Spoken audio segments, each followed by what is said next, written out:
Hello दोस्तों, जरा ठहरिए। बस कुछ पल के लिए अपनी जिंदगी को ऐसे देखिए जैसे दूर किसी पहाड़ी पर खड़े होकर देख रहे हो, और फिर सोचिए अगर आपकी जिंदगी हर दिन सिर्फ 1% बेहतर होने लगे तो 1 साल बाद आप कहाँ होंगे।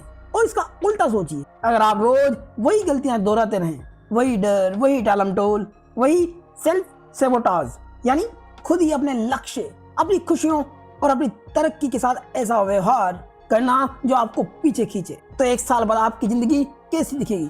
कभी कभी जिंदगी हमें कोई बाहरी दुश्मन नहीं रोकता, हम खुद ही अपने रास्ते की सबसे बड़ी पहाड़ी बन जाते हैं। लेकिन एक और सच्चाई यहाँ बहुत ही गहरी है, वो पहाड़ी आपको रोकने नहीं बल्कि तोड़ने और बदलने आई है। यही पहाड़ी आपकी टीचर भी है और आपकी परीक्षा भी, और इसे पार करना असल में खुद को पार करना है। द माउंटेन इज यू की इस कहानी में विलन भी आप हैं और हीरो भी आप हैं। तो चलिए अपनी पहाड़ी को पहचानते हैं। Chapter 1, the mountain is you. क्या होगा अगर वो सारी दिक्कतें जिन्हें आप बाहरी समस्या समझते थे असल में आपकी ही अंदरूनी लड़ाई का धुआं हो। क्या होगा अगर आपकी जिंदगी में सबसे बड़ी रुकावट आप ही हो और सबसे बड़ी ताकत भी आप ही हो। कभी नोटिस किया है, जब आप किसी बड़ी चाहत की तरफ बढ़ते हैं तो अचानक मन भारी होने लगता है, जैसे कोई अंदर से खींच रहा हो कि रुक जाओ, तुम्हारे बस की बात नहीं। हम अक्सर सोचते हैं कि ये सेल्फ डाउट है, लेकिन गहराई में एक संकेत होता है कि आपका मन आपको अनजाने डर से बचाने की कोशिश कर रहा है। यही वो पल है जहां आपकी पहाड़ी शुरू होती है, जो बाहर नहीं आपके अंदर है। हम अपने ही सपनों को क्यों काटते हैं? क्यों हम सही मौके पर पीछे हट जाते हैं? क्यों हम उस चीज से डरते हैं जिसे पाने के लिए रात दिन मेहनत करते हैं? क्योंकि सेल्फ सेबोटाज यानी खुद ही अपने लक्ष्य, अपनी खुशियों, अपनी तरक्की के व्यवहार के साथ ऐसा बर्ताव करना जो आपको पीछे खींचे। अक्सर ये सेल्फ हेट से नहीं बल्कि ऐसी जरूरतों से जन्म लेता है जो पूरी नहीं हुई। जब बचपन या पुरानी यादों से मन में कोई डर जमा होता है, जैसे मैं संभाल नहीं पाऊंगा, मैं काबिल नहीं हूँ, अगर गलती हुई तो सब हंसेंगे, तो मन उस डिस्कम्फर्ट से बचने के लिए एक रास्ता चुनता है, खुद को रोक दो ताकि फेल होने का दर्द कभी महसूस ना हो। ये दिमाग की सुरक्षात्मक रणनीति है, कोई सजा नहीं। सेल्फ सेबोटाज असल में आपका दुश्मन नहीं है, ये वो हिस्सा है जो आपको सुरक्षित रखने की कोशिश कर रहा है। समस्या सिर्फ इतनी है कि मन अभी भी पुराने डाटा पर चल रहा है, जैसे कोई आउटडेटेड सॉफ्टवेयर। वो आपको पुरानी दुनिया के हिसाब से बचा रहा है, जबकि आज आप कहीं ज्यादा कैपेबल है। परिचय बदलते ही पहाड़ी का शेप बदल जाता है। ये रुकावट नहीं रहता, ये आपका ट्रेनिंग ग्राउंड बन जाता है। कुछ लोग तभी बदलते हैं जब दर्द आराम से बड़ा हो जाता है, जब जिंदगी कहती है अब और पीछे नहीं जाया जा सकता, और वही पल रॉक बॉटम कहलाता है। और मजेदार बात देखिए, यहीं से क्लैरिटी आती है, यहीं से पहली बात ये लगता है कि कुछ बदलना ही होगा, वो भी अभी। रॉक बॉटम हमें गिराने नहीं आता, हमें अपनी आदतें, अपने डर, अपनी झिझक देखने की ताकत देने आता है, और ये देखने का पल ही हीलिंग की शुरुआत है। पहाड़ी को पार करने का पहला कदम है उसे सामने खड़ा होकर देखना, उससे भागना नहीं। कौन सी आदतें आपको पीछे खींचती हैं, कौन से डर आपके फैसले लेने की क्षमता रोकते हैं, कौन सी कहानियां आप अपने बारे में सच मान बैठे हैं। जब आप ये पहचान लेते हैं तो मन भी धीरे धीरे सरेंडर करता है, क्योंकि पहाड़ी का असली रूप वही है, आपके अगले वर्जन को जन्म देना। इसे एक एग्जांपल से समझते हैं। एक कॉलेज स्टूडेंट अपनी परीक्षा की तैयारी करते हुए बार बार मोबाइल में स्क्रॉलिंग करने लगता है। उसे लगता है मैं आलसी, जबकि सच ये है उसे फेल होने का डर है, और स्क्रॉलिंग उस डर को पल भर के लिए शून्य कर देता है। आज रात खुद से एक सवाल पूछिए, मेरी जिंदगी की सबसे बड़ी पहाड़ी कौन सी है, और वो मुझे किस चीज से बचाने की कोशिश कर रही है। इसे एक नोट में लिखिए, उसके नीचे एक लाइन जोड़ें, अब मैं बड़ा हो चुका हूँ, मैं इसे संभाल सकता हूँ। Chapter 2, there is no such thing as self sabotage. क्या ऐसा है कि आपकी आत्मा आपको रोकती है और फिर भी वो आत्मा आपकी सुरक्षा कर रही होती है? सोचिए, जो चीज आपको पीछे खींचती है वही दरअसल आपकी जरूरतों को छिपाकर पूरा कर रही है। हम अक्सर कहते हैं मैं खुद ही अपनी राह रोक लेता हूँ, पर क्या सच में कोई जादुई शक्ति है जो हमें रोक रही है? इस अध्याय में लेखक कहते हैं कि उस रोके जाने वाले हिस्से में अक्सर कोई गहरी जरूरत या पुराना डर छिपा होता है। जब हम किसी व्यवहार को सिर्फ बुरा कर देते हैं और उसके पीछे के कारण नहीं देखते, तो हम सिर्फ सतही सफाई कर रहे होते हैं। असली समस्या वही रहती है और इसी विचार से एक नई जिज्ञासा जन्म लेती है। क्या अगर वही व्यवहार किसी पुराने दर्द को धीमा कर रहा हो, तो उसे पहचाने बिना बदलना आसान नहीं होगा? बहुत से लोग कोशिश करते करते थक जाते हैं। सुबह नया प्लान बनाते हैं, शाम तक वही पुरानी आदतें वापस आ जाती हैं। इस संघर्ष के पीछे अक्सर 3 चीजें होती हैं। वास्तविक एक्सपेक्टेशंस जो हमें असफल महसूस कराती है, और भावनात्मक प्रोसेसिंग की कमी जिससे दर्द दब जाता है, और सबकॉन्शियस कमिटमेंट जो अनजाने में हमें वही करने पे मजबूर करते हैं जो अब हमारे लिए सही नहीं है। यही वजह है कि जहां मैं कमजोर हूँ या मेरे साथ कुछ गलत है जैसी कहानियां बना लेते हैं, और फिर वही कहानियां हमारे आगे की राह तय कर देती है। इसके समाधान के लिए साफ दिल से देखने की जरूरत है। एक बार जब आप खुद को रोक रहे हो, थोड़ा रुकिए और पूछिए, किस जरूरत को मैं पूरा करने की कोशिश कर रहा हूँ? अगर कोई आदत दर्द कम कर रही है, तो उस दर्द का स्रोत ढूंढिए और उसको रोकने की बजाय पूरा करने का रास्ता बनाइए। उसके लिए चाहे छोटे कदम उठाइए, जैसे एक स्पष्ट रोजाना का रूटीन, एक छोटा सा एक्सपेरिमेंट, कोई 10 मिनट का फोकस, या कोई इमोशनल नोटबुक का लिखना, जो धीरे धीरे उन सबकॉन्शियस कमिटमेंट्स को बदलते हैं। याद रखिए, एक्शन अक्सर फीलिंग से पहले आता है। मतलब बहुत ही साफ है। जब आप रोज एक छोटा काम करके नए अनुभव बनाते हैं, जिससे पुरानी आदतें टूटने लगती है। कल्पना कीजिए, आप सुबह उठते हैं, वही पुराना डर आता है, अगर मैंने कोशिश की और फेल हुआ तो। लेकिन आप इस बार 1 मिनट रुकते हैं, सांस लेकर बोलते हैं, ठीक है, मैं फिर भी कोशिश करूंगा। और आप एक छोटा निर्णय लेते हैं, और उस छोटे निर्णय का स्वाद, हल्की जीत की मिठास धीरे धीरे बड़ी ऊर्जा बन जाती है। ये वही पल है जहां आप महसूस करते हैं कि आपने अपने भीतर एक नया भरोसा जगा दिया है। सेल्फ सैबोटाज कोई मायावी शत्रु नहीं है, वो आपकी पुरानी रणनीतियों का नाम है जो किसी न किसी जरूरत को पूरा कर रही है। उन्हें मिटाने की कोशिश मत कीजिए, उनकी जड़ तक जाइए, जरूरत को पहचानिए और वैकल्पिक स्वस्थ तरीके अपनाइए। छोटी छोटी प्रैक्टिस और लगातार ध्यान से ये पैटर्न बदलते हैं। इसे ऐसे समझते हैं, एक कॉलेज स्टूडेंट शाम को असाइनमेंट देखकर घबराता है और नेटफ्लिक्स खोल लेता है। असल में डर है कि अगर उसने शुरू किया तो असफलता सामने आएगी, इसलिए वो उस डर से बचने के लिए नेटफ्लिक्स देखकर अपने डर को भगाता है। एक चैलेंज आपके लिए, अगले 48 घंटों में जब भी आप खुद को टालते हैं, तो 60 सेकंड रुकिए और देखिए, मैं असल में किस चीज के साथ बचने का प्रयास कर रहा हूँ। Chapter 3, your triggers are the guides to your freedom. एक छोटा सा दर्द, फिर भी आप बार बार वही गलती दोहरा रहे हैं। क्या अगर वही ट्रिगर आपका असली मार्गदर्शक हो, तो आप उसे सुनाकर खुद को आजाद कर सकते हैं। ट्रिगर्स वो छोटी छोटी प्रतिक्रियाएं हैं, जैसे अचानक उठने वाला गुस्सा, बेचैनी या शर्म, जो अक्सर हमें अचानक पीछे खींच लेते हैं। पर क्या होगा अगर मैं कहूँ कि हर ट्रिगर एक संदेश है, एक संकेत जो बता रहा है यहाँ कोई अनदेखी जरूरत है। ट्रिगर को दुश्मन मानने की जगह हम उसे एक निर्देश माने जो हमें अपनी भीतरी चोटों तक पहुंचा सकता है। जब ट्रिगर आते हैं, हम 2 तरह से प्रतिक्रिया देते हैं, या तो हम उसे दबा देते हैं या उसे बाहरी कारणों पर उछाल देते हैं। दबाने पर भाव अंदर दबकर बड़े विस्फोट बन जाते हैं, उछालने पर रिश्तों और कैरियर पर असर पड़ता है, और अक्सर हम अपने ट्रिगर को अनावश्यक समझकर खुद को दोष देना शुरू कर देते हैं, जिसके कारण हम समस्या की जड़ तक नहीं पहुंचते। यही वजह है कि वही पुराना पैटर्न बार बार लौटता है। ट्रिगर को देखने की शुरुआत तब होती है जब ट्रिगर उठता है।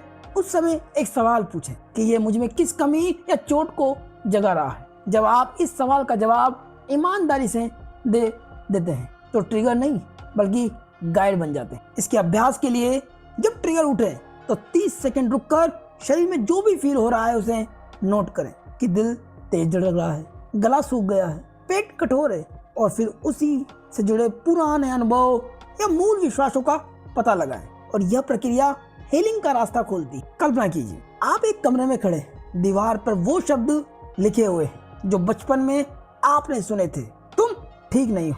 ट्रिगर की लहर आती, पर इस बार आप पीछे नहीं हटते, आप उस शब्द की तरफ देखते, उसे पहचानते हैं और धीरे धीरे उसे हटाते हुए खुद के लिए नया शब्द लिखते हैं। मैं सीख सकता हूँ।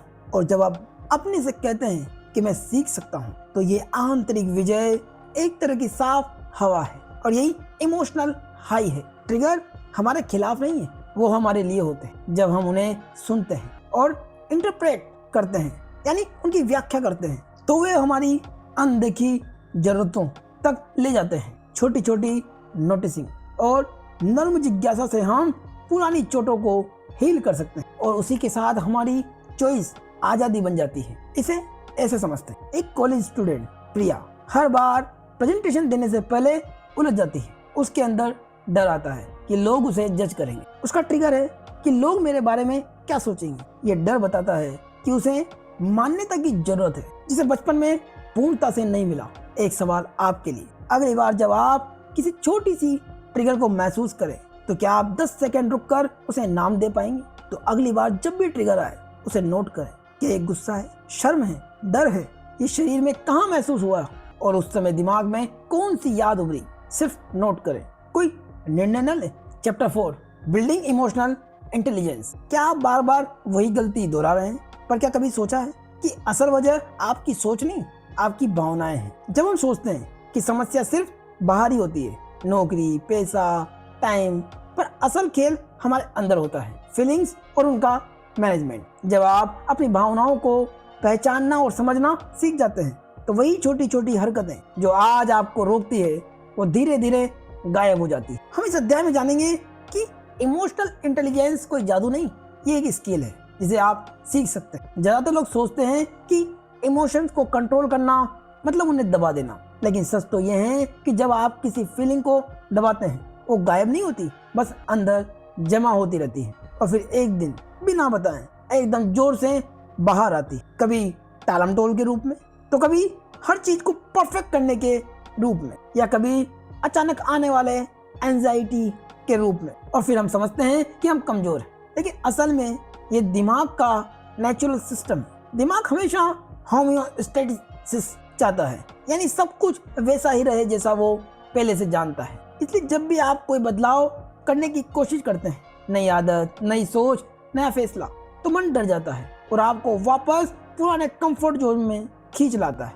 इसलिए जब भी आप कोई बदलाव करने की कोशिश करते हैं, ये विरोध करता है, जैसे दिमाग कह रहा हो, अरे ये नया रास्ता खतरा हो सकता है, चलो वही पुरानी आदतें पकड़ लेते हैं, वहां मैं सुरक्षित महसूस करता हूँ। इसी वजह से जब आप आगे बढ़ना चाहते हैं, तो अंदर से रेजिस्टेंस उठता है, जो आपको रोकने के लिए नहीं बल्कि बचाने के लिए बना था। बस समस्या ये है कि दिमाग पुराने डर से आपको बचा रहा है, जबकि आप अब बड़े हो चुके हैं और वो डर अब सच भी नहीं है। अब असली रास्ता यहीं से शुरू होता है कि कोई भी बदलाव तभी मुमकिन है जब हम ये जान जाते हैं कि करना क्या है। और उसका पहला कदम है अपनी भावनाओं को नाम देना। जब अंदर भावनाएं उलझी होती है, तो वो हमें कंट्रोल कर लेती, लेकिन जैसे ही आप उनका नाम बोलते हैं, मैं घबरा रहा हूँ, मैं डर महसूस कर रहा हूँ, मैं भी परेशान हूँ, तो एक छोटा सा फासला बनता है आप और उस भावना के बीच। यानी आप महसूस करते हैं कि भावना मेरे अंदर है, लेकिन मैं भावना नहीं हूँ। ये छोटा सा अवेयरनेस ही कई बार पैनिक को आधे में कम कर देता है। दूसरा कदम है माइक्रो शिफ्ट्स, छोटे छोटे बदलाव। ज्यादातर लोग इंतजार करते हैं किसी जादुई बदलाव का, कि एक दिन अचानक मोटिवेशन आएगी और सब बदल जाएगा, लेकिन असल जिंदगी ऐसी नहीं बदलती। माइक्रो शिफ्ट का मतलब है रोज 2 मिनट की प्रैक्टिस, रोज थोड़ा सा सुधार, रोज एक छोटी आदत को बदलना। जैसे 30 मिनट पढ़ने की जगह आज सिर्फ 3 मिनट पढ़िए, पूरी रूम की साफ सफाई करने की जगह आज सिर्फ टेबल को साफ कीजिए, जिम जाने की जगह घर पर 10 पुशअप लगाइए। इन छोटे कदमों से दिमाग का रेजिस्टेंस टूटता है, क्योंकि उसे लगता है ये तो आसान है, कर सकते हैं। धीरे धीरे आपका दिमाग बदलाव को डर नहीं, नया सामान्य मानने लगता है। तीसरा कदम है दिमाग की झूठी कहानियों को पकड़ना। हर इंसान का दिमाग कई बार गलत निष्कर्ष बना लेता है, जैसे मैंने एक बार गलती की तो मैं फेल हो गया, इसका मतलब मैं हमेशा फेल हो जाऊंगा। लोग मुझे नोटिस नहीं कर रहे क्योंकि वो मुझे जज कर रहे हैं, मुझे डर लग रहा है यानी कुछ बुरा होने वाला है। ये दिमाग के पुराने अनुभवों की बनाई हुई कहानियां हैं। इनको ठीक करने का तरीका है तर्क से सवाल पूछना। क्या सच में ऐसा हर बार होता है? क्या मेरे पास इस बात का कोई वास्तविक सबूत है? क्या ये सिर्फ एक डर की आवाज तो नहीं है? जैसे ही आप अपनी कहानियों को चुनौती देते हैं, दिमाग मान लेता है कि शायद इतना बड़ा नहीं है जितना मैं सोच रहा था। ये सब यानी मुश्किलें आपको तोड़ती नहीं है, बल्कि और मजबूत बनाती है। जब आप भावनाओं को नाम देते हैं तो क्लैरिटी आती है, माइक्रोशिफ्ट से बदलाव आसान लगने लगता है, दिमाग की स्टोरीज को पकड़ने से डर कम होता है। भावनात्मक बुद्धिमानी कोई इनबिल्ट गुण नहीं है, ये अभ्यास है। अपनी संवेदनाओं को पहचानना, उनको नाम देना और छोटे छोटे एक्शनेबल स्टेप्स को उठाना। एक्सपेक्ट मत करो कि सब कुछ एक रात में बदल जाएगा, पर कंसिस्टेंसी और छोटे छोटे माइक्रो शिफ्ट से लंबे समय बाद गहरा असर दिखता है। एक चैलेंज आपके लिए, आज रात 10 मिनट निकाल कर एक बार जो भावनाएं सबसे ज्यादा उभरती है उसे नाम दीजिए। उस भावना को लिखिए और लिखिए कि वो भावना आपको क्या करने से रोक रही है, और फिर छोटा कदम तय कीजिए जिसे आप अगली सुबह उठाने वाले हैं। Chapter 5, releasing the paste. क्या आप खुद को बार बार उसी पुराने दर्द के चारों ओर घूमते हुए पाते हैं, जैसे वह आपका पहला घर हो जिसे आप छोड़ ही नहीं पा रहे? तो रुकिए, आज हम सीखेंगे कैसे पुरानी यादें धीरे धीरे कमजोर पड़ती और आप नई जिंदगी लिखने लगते हैं। हम अक्सर सोचते हैं कि अगर मैं बस भूल जाऊं तो ठीक हो जाएगा, पर असल बात यह है कि भूलना काम नहीं करता। हमें पुरानी बातों को समझना, महसूस करना और फिर खुद को नए ढंग से तैयार करना पड़ता है। ये अध्याय इस बात पर फोकस करता है कि कैसे पुराने घावों को देखकर, उन्हें महसूस करके और छोटे छोटे कदम उठाकर हम उन्हें ढीला कर सकते हैं ताकि वे हमारी राह ना रोक सके। पुराना दर्द अक्सर दो तरह से काम करता है, या तो वो हमें बार बार वही पैटर्न दोहराने पर मजबूर कर देता है, या फिर हम उसे दबा देते हैं और वो हमारे अंदर किसी और रूप में निकल आता है, जैसे चिंता, चिड़चिड़ापन या बीमारी। लोग अक्सर तेज समाधान चाहते हैं, बस आगे बढ़ जाओ, लेकिन असल में हीलिंग धीरे धीरे होती है। यही वो वजह है कि लोग बार बार वापस उसी रिश्ते, नौकरी या आदत में फंस जाते हैं, क्योंकि पुराने जख्मों ने उनके लिए सुरक्षा की एक नकली दुनिया बना दी होती है। इनके समाधान की शुरुआत हमेशा छोटे सुरक्षित कदमों से होती है। सबसे पहले बस एक गहरी सांस लें और अपने शरीर में हल्का सा सांसों को स्कैन करें। देखें कहाँ खिंचाव या भारीपन महसूस हो रहा है। जब वो जगह मिल जाए तो मन ही मन उसे हिस्से से नरमी से कहें, मैं यहाँ हूँ, मैं सुन रहा हूँ। इससे आपका शरीर समझता है कि अब वो अकेला नहीं है। इसके बाद किसी पुरानी याद या डर को सिर्फ महसूस न करें, उसे एक कहानी की तरह देखें, जैसे आप कोई पुराना सीन एनालाइज कर रहे हो। इससे साफ दिखने लगता है कि कौन सा हिस्सा अब आपकी प्रगति रोक रहा है। और फिर आती है माइक्रोशिफ्ट की ताकत। रोज बस 2 मिनट अपनी सोच लिख लेना है या अपनी दिनचर्या में एक छोटा सा बदलाव करना है। ये छोटे छोटे कदम मिलकर बड़े बदलाव लाते हैं, क्योंकि लगातार छोटे सुधार ही असली जीवन को परिवर्तन करते हैं। रिलीजिंग द पास्ट का मतलब ये नहीं है कि आप भूल जाएं। इसका मतलब है आप डर, शर्म या गिल्ट को देखकर उन्हें अपनी पहचान न बनने दें। सीख साफ है, उसे महसूस करें, उसे प्रोसेस करें, उसे रिप्लेस करें नई भावनाओं और नई आदतों से। जब आप ये चक्र अपनाते हैं तो पुराने पैटर्न अपने आप फीके पड़ने लगते हैं और नई संभावनाएं खुलने लगती है। एक चैलेंज आपके लिए, आज 5 मिनट के लिए बैठिए और अपने शरीर में जहां भी टेंशन है उसे नोट कीजिए। उस हिस्से को एक शब्द दें। क्या ये डर है, क्या ये चिड़चिड़ापन है? अगले अध्याय में हम देखेंगे कि आप कैसे अपनी खोई हुई पहचान को फिर से बना सकते हैं। Chapter 6, building a new future. क्या ये संभव है कि आपका भविष्य पहले से आपके अंदर मौजूद है, बस उसे पहचानने की देर है? क्या होगा अगर आपके फ्यूचर सेल्फ अभी आपको रास्ता दिखाने की कोशिश कर रहे हो और आप पहली बार उसे सुनने को तैयार हो? ज्यादातर लोग सोचते हैं कि भविष्य किसी बड़ी घटना या बड़े मौके से बदलता है, पर असल सच ये है, भविष्य उन शांत पलों में बदलता है जहां आप अपने मन से एक नया फैसला लेते हैं। भविष्य वही है जिसे आप अभी चुनने की हिम्मत करते हैं, और उन चुनावों की दिशा तय करने के लिए एक बहुत ही शक्तिशाली तरीका है अपने फ्यूचर सेल्फ से मिलना। ये कोई रहस्यमय या जादुई चीज नहीं, ये साइकोडायनेमिक्स और विजुअलाइजेशन साइकोलॉजी का प्रैक्टिकल रूप है। जब आप अपने फ्यूचर आइडेंटिटी को साफ देखते हैं तो आपका दिमाग उसे पाने के लिए बैकग्राउंड में नए पैटर्न्स बनाना शुरू कर देता है, और यही नई शुरुआत का पहला बीज है। क्योंकि पुराने डर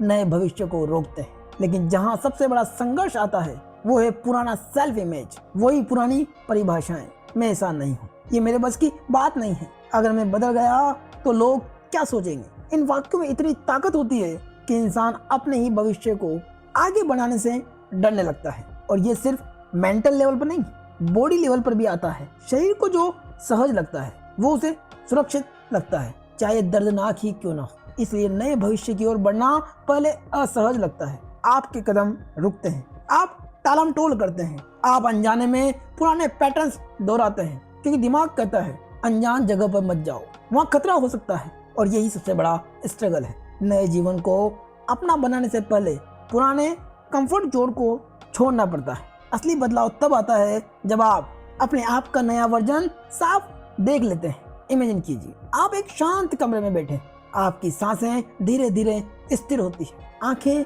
हल्की बंद है और आप एक व्यक्ति की छवि देखते हैं जो बिल्कुल आपके जैसा है, लेकिन ज्यादा स्थिर, ज्यादा शांत, ज्यादा शक्तिशाली। यही आपकी फ्यूचर सेल्फ है। फ्यूचर सेल्फ मॉडलिंग विज्ञान कहता है जब आप अपने भीतर अपने फ्यूचर वर्जन का स्पष्टता के साथ कल्पना करते हैं तो मन स्वतः ही उन हैबिट्स, डिसीजंस और बिहेवियर की तरफ खींचने लगता है जो आपको उस वर्जन की तरफ ले जाए।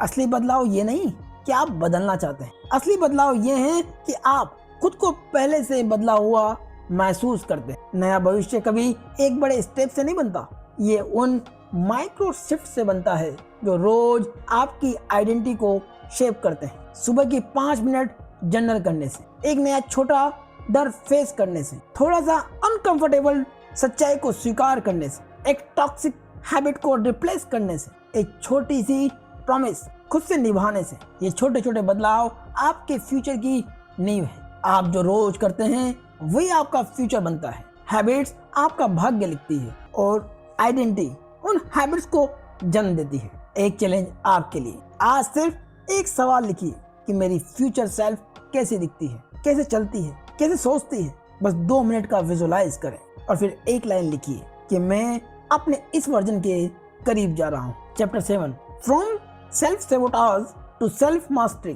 क्या होगा अगर वही व्यक्ति जिसने आपको बार बार पीछे खींचा वही आप हो और आप आज ही उसे दोस्त बना ले? तो आज हम वही तरीका सीखेंगे जिससे आप अपनी सबसे बड़ी खलनायक आदत को अपनी सबसे बड़ी साथी बना सकते हैं। हम अक्सर सफलता की कहानी सुनते हैं, लेकिन एक और कहानी छुपी रहती है, आपके अंदर की आवाज जो बार बार कहती है रुको, बस कर लो या तुम नहीं कर पाओगे। ये आवाज कई बार सेल्फ सेबोटाज बनकर हमें रोकती है। पर क्या होगा अगर उस आवाज की वजह, उसका मकसद और उस तक पहुंचने का रास्ता समझ लें? तब वही आवाज संकेत दे सकती है ये बदलने की जगह है। जब हम बदलाव का फैसला लेते हैं तो अंदर से डर, शर्म और अजीब सा खालीपन आ सकते हैं। आपने देखा होगा कहीं आदत बनाने पर हमारे भीतर कुछ पुराना भराव टूटता है, जैसे किसी खाली कप में पानी न होने पर खालीपन महसूस करना। इसी कारण कई लोग नए रास्ते पर चलना छोड़ देते हैं क्योंकि पुराना दर्द कम से कम परिचित था। दूसरी दिक्कत यह है कि हम कई बार अपनी भावनाओं को तथ्य मान लेते हैं। मुझे ऐसा महसूस हो रहा है इसलिए ये सच है। ये भ्रम सेल्फ सेबोटाज को और मजबूत करता है। तीसरी समस्या ये है कि हम परिणाम को तुरंत चाहते हैं। जब इमीडिएट बदलाव नहीं आता तो निराश होते हैं और हम खुद को दोष देते हैं और फिर वही पुराना पैटर्न शुरू हो जाता है। लेकिन जब असली बदलाव शुरू होता है तो आप धीरे धीरे सीखते हैं कि हर भावना पर तुरंत रिएक्ट नहीं करना है, बस उसे महसूस करना है। कोई भी ट्रिगर अब खतरा नहीं लगता बल्कि एक संकेत बन जाता है कि जहाँ कुछ ठीक करने की जरूरत है।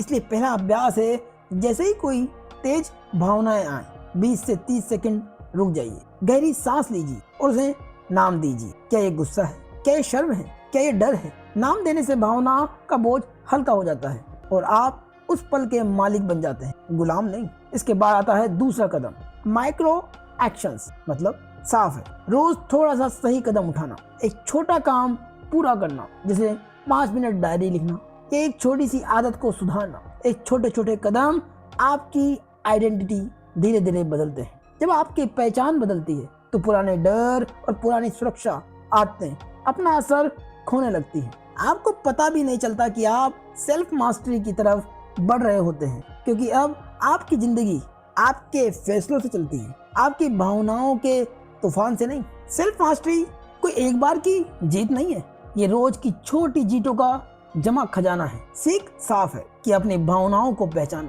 उन्हें नाम दो, छोटे छोटे काम करके भरोसा बनाओ और दर्द को अपना शिक्षक समझो, दुश्मन नहीं। जब आप ये तरीका सीख लेते हैं तो आपकी पुरानी आदतें या तो बदल जाएगी या फिर उनका असर घट जाएगा। एक चैलेंज आपके लिए, आज 10 मिनट के लिए अपने सबसे डरावने टास्क को खोलिए और सिर्फ 5 मिनट काम कीजिए। उसका टाइम रखिए, पहले 20 सेकंड गहरी सांस और फिर पहला छोटा कदम लीजिए। अब सोचने का समय खत्म। या तो आप हर रोज वही पुरानी आदतों से समझौता करते रहेंगे या आप उन छोटे छोटे कदमों से अपनी जिंदगी बदलना शुरू करेंगे। पहाड़ी सिर्फ रुकावट नहीं है, वो आपकी अगली पहचान का दस्तावेज है। आज एक छोटा कदम उठाइए, कल वही कदम आपकी पहचान बदल देगा। दोस्तों, वीडियो पसंद आया हो तो लाइक करें, कमेंट करें और चैनल को सब्सक्राइब करें और हाई बटन पर क्लिक करें। धन्यवाद।